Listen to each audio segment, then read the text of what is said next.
Ito po, day 7 po, no? Dito po sa pinapagawa po ni Ate Ethel na structural house. Pag dito na gusto ni Ate Ethel yung lugar po dito sa Vloggers Village po, no? Talagang nagustuhan. Kasi tahimik dito guys, no? So ito na po yung day 7 po na pagpagawa po ang structural house. So sobrang bilis guys, no? Kasi nga yung pagbubuhos po nila sa mga skeletal na poste ay plyboard lang po, plyboard, tapos nilalagay nila sa gilid.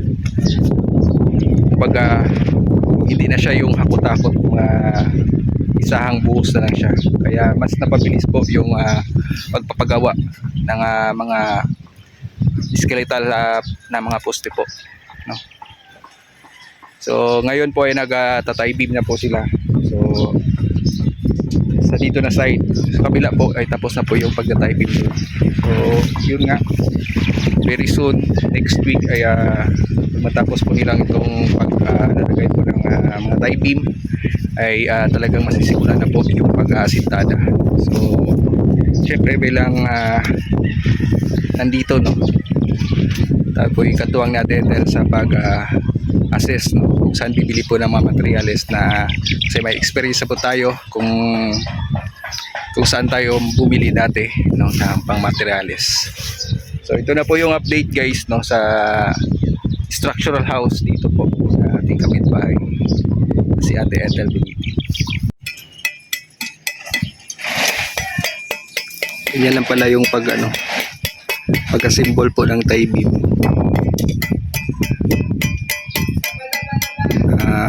Yung size po ng bakal na yan, yung tinutupi-tupi, number 8 ba yan? Number 10. Tapos ay nung tawag nung pangtupi ng bakal, yung dun spike. Napaka gamit na bagay. Kasi pag wala yung spike, hindi magkaganyan yan, hindi yan matutupi, hindi mapurma. Isa pa. Palabas mo kaya? Enjoy. Dalawa pa. Wala ka na vlogs? Oo. Hanggang solid. Kasi yung tie beam guys, tingnan nyo, nakaangat siya sa poste. Isa sa nakasayad sa sa lupa. Kaya kung pag mabuhusan yan siya dyan, nakaangat po sa gabal po yan. So lilinisan namin at maghakot muna tayo. Lilipat natin kung saan yan na ipisto.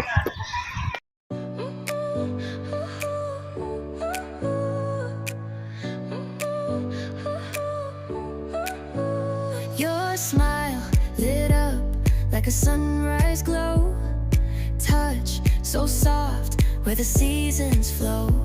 We met where the stars take their flight.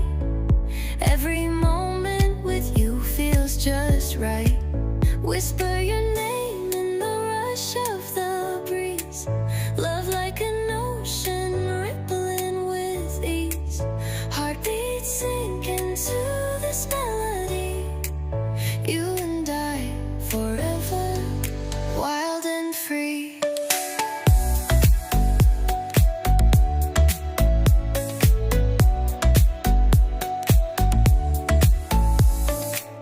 Hands collide like waves on the shore. Every touch leaves me craving more. Eyes meet, worlds colors collide with you. Love's where I reside.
like a sunrise glow.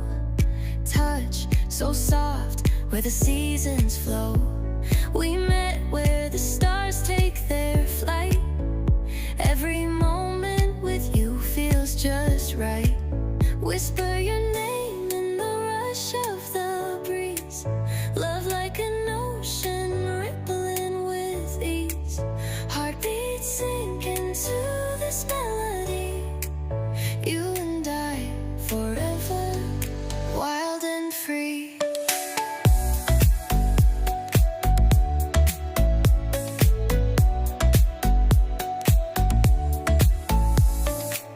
Hands collide like waves on the shore. Every touch leaves me craving more. Eyes meet, worlds' colors collide with you. Love's where I reside. Whisper your name in the rush of the breeze. Love like an ocean rippling with ease. Asintada na po, no? Ito po yung update. Ang bilis guys, no? Mahigit 7 days na. Mag-8 days na po. Nagsimula sila na gumawa. Una layout guys, no? Sinamahan natin si Kuya Dudong. Isa sa ano dito? Mason. Import pa to, galing pa to Manila. Kapamilya po ni Ate Ethel.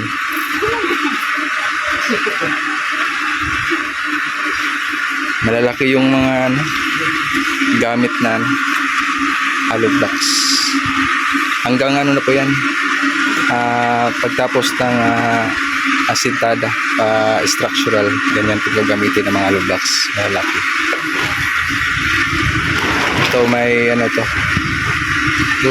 may potential na to na kung ipataas pa ni Ate Ethel, kaya pa hanggang 3-story. Kasi nga yung pundasyon, pang ano na siya, pang building.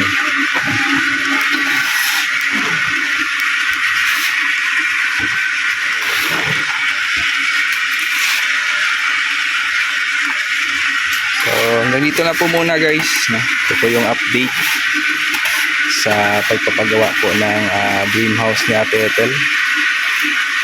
Super excited na po si Ate Ethel at masaya. Simula na po yung project niya.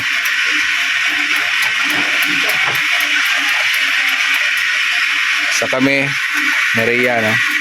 Alalay lang kami kung saan makabili ng mga materyales. Kami po yung naglalakad na pupunta kung saan na mga hardware ang mas maganda yung ano, yung presyohan at saka matibay. Kasi sa pagpapagawa talaga ng bahay guys, yung structural, yung pagle-layout, yun talaga yung pinaka-importante. So far ito ay talagang napakasulit, eh. Napakasulit ang pagkagawa ko ng structural. So, see you po guys sa next upload videos po natin.